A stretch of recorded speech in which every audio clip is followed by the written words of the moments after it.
अस्सलाम वालेकुम दोस्तों, उम्मीद है आप लोग बखैरियत होंगे। और ये इस यूट्यूब चैनल को जिन नए दोस्तों ने सब्सक्राइब किया है उनका बहुत खैर मकदम। और आपकी राय का भी मुझे इंतज़ार रहता है, और अगर आपको कोई कॉलम पसंद है तो प्लीज़ उसे लाइक भी कीजिए। दोस्तों, आज आपसे मैं अपना एक वो कॉलम शेयर करना चाहती हूँ जो मैंने नवाज शरीफ को सज़ा मिलने से पहले लिखा था, और जिसमें पाकिस्तान की सियासी तारीख का बहुत मुख्तसर सा तज्जियाती अहाता किया था। पाकिस्तान के वजीर आजम नवाज शरीफ गुज़श्ता 1.5 बरस से पानामा लीक्स करप्शन के इल्ज़ामात की जद में रहने के बाद बज़ाहिर आजकल लगभग चल चलाव पर हैं। सवाल ये पैदा होता है कि लंदन के जिन फ्लैट्स के बारे में उनसे पूछा जा रहा है वो 90 के अशरे के इब्तदाई बरसों में खरीदे गए थे, जब वो पहली मर्तबा मुल्क के वजीर आजम बने थे। उसके बाद वो 90 के अशरे में ही दोबारा वजीर आजम बने, मगर उनसे फ्लैट्स के बारे में नहीं पूछा गया। जनरल परवेज मुशर्रफ जो 8 बरस बिला शिरकत गैर हुक्मरान रहे और इख्तदार पर कब्जे के वक्त उनके एजेंडे में करप्शन का खात्मा सरे फहरिस्त था, वो क्यों नवाज शरीफ के खिलाफ करप्शन के इल्जामात सामने नहीं लाए? यहाँ तक कि नवाज शरीफ तीसरी मर्तबा मुल्क के वजीर आजम बन गए। और अगर आज पाकिस्तान में सियासतदानों के कबील को देखा जाए तो वो इस वक्त मुल्क के सबसे ज्यादा तजुर्बाकार, मजबूत और बाएतिमाद वजीर आजम नजर आते हैं। लेकिन अगर मुल्क की तारीख पर हम नजर डालें तो यूं लगता है कि मुल्क के ताकतवर इदारे को किसी मजबूत और तजुर्बाकार वजीर आजम की जरूरत ही नहीं है।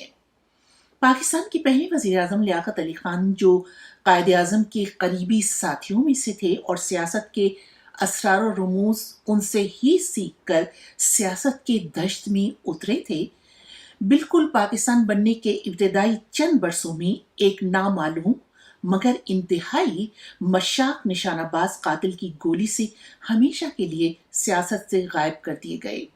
उनको गोली मारने वाले मशाक निशानाबाज को उनके साथ ही आखिरी सफर पर रवाना कर दिया गया, ताकि न रहे बांस न बजे बांसुरी।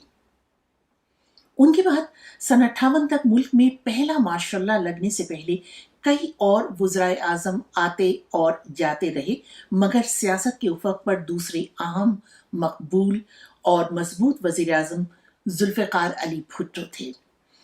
वो वजीर आजम बनने से पहले कई बरस तक जनरल अयूब की हुकूमत में वजीर खारिजा रहे, मगर फिर उनसे इख्तिलाफात की बिना पर हुकूमत से अलग होकर उन्होंने अपनी सियासी जमात बनाई, जो अवामी सतह पर इस कदर मकबूल हुई कि उसने पाकिस्तान की सियासत को बिल्कुल एक नए मोड़ पर ला खड़ा किया।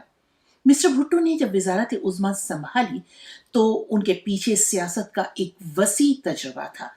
अगर वो दूसरी मर्तबा वजीर आजम रहते तो शायद पाकिस्तान आज से बहुत मुख्तलिफ होता, मगर नौखेज जमहूरियत का पौधा उखाड़ फेंका गया और भुट्टो मुल्की और सर्द जंग की साजिशों का निशाना बन गए और मुल्क की सियासी बिसात से हमेशा के लिए हटा दिए गए।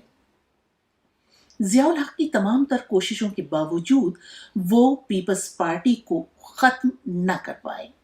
भुट्टो की सियासी वारिस बेनजीर भुट्टो ने कामयाबी से पार्टी की कमान संभाली और 2 मरतबा वजीर आजम तो बनी, मगर अहम सिक्योरिटी और खारिजा उमूर से दूर रखी गई।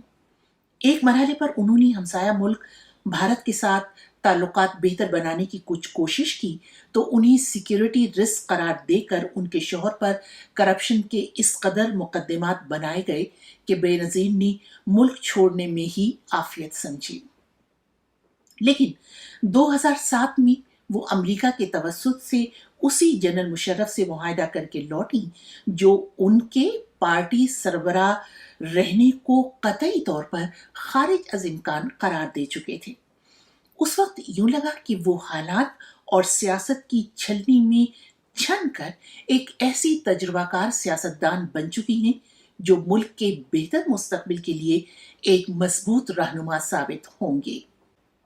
लेकिन कोई किरदार अदा करने से पहले ही वो इंतखाबी मुहिम के दौरान दिन दिहाड़े कत्ल कर दी गईं।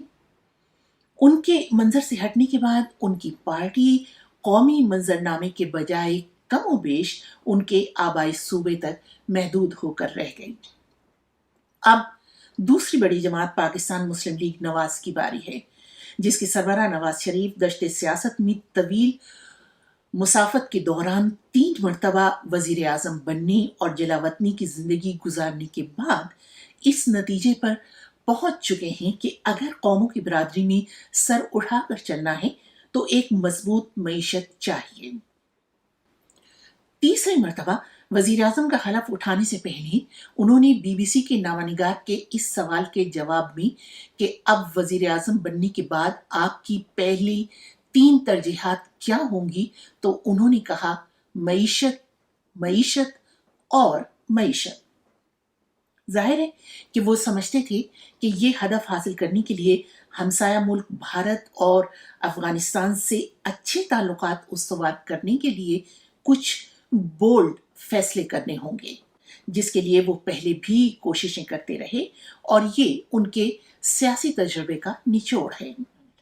उनके इस मौक़िफ़ के बाद अब यूं लगता है कि उन्हें मंजरनामे से हटना होगा, वजह चाहे कुछ भी हो। इस पस मंजर में अब आप रिटायर्ड ब्रिगेडियर वजीर दाखिला एजाज शाह का ये इंटरव्यू सुनिए, जो बहुत ही सीनियर सहाफ़ी आरिफ मजीद निज़ामी ने किया है। मैं ऐसे बात करूं, मैं किसी से मैं बदतमीजी या किसी की दिल आज़ारी नहीं करना चाहता। मियाँ साहब को तो 3-4 बंदे ना होते तो मियाँ साहब तो चौथी दफा ही प्राइम मिनिस्टर बन जाना था। कौन 3-4 आदमी? आपको भी पता है, मुझे भी पता है। आप मुझे क्यों मरवाना चाहते हैं? 2-3 सेंटर थे, 2-3 MNA थे। They are the people. इंशाल्लाह उन्होंने कोई आदमी इनकी फैमिली का बाहर रहने नहीं देना। और जैसा कि मैंने पहले कहा कि मैंने ये कॉलम नवाज शरीफ को सजा मिलने से पहले लिखा था, उसके बाद आप जानते ही हैं कि अकामा इशू पर उन्हें ताहयात किसी भी ओहदे के लिए नाअहल करार दे दिया गया। आपकी राय का इंतजार रहेगा।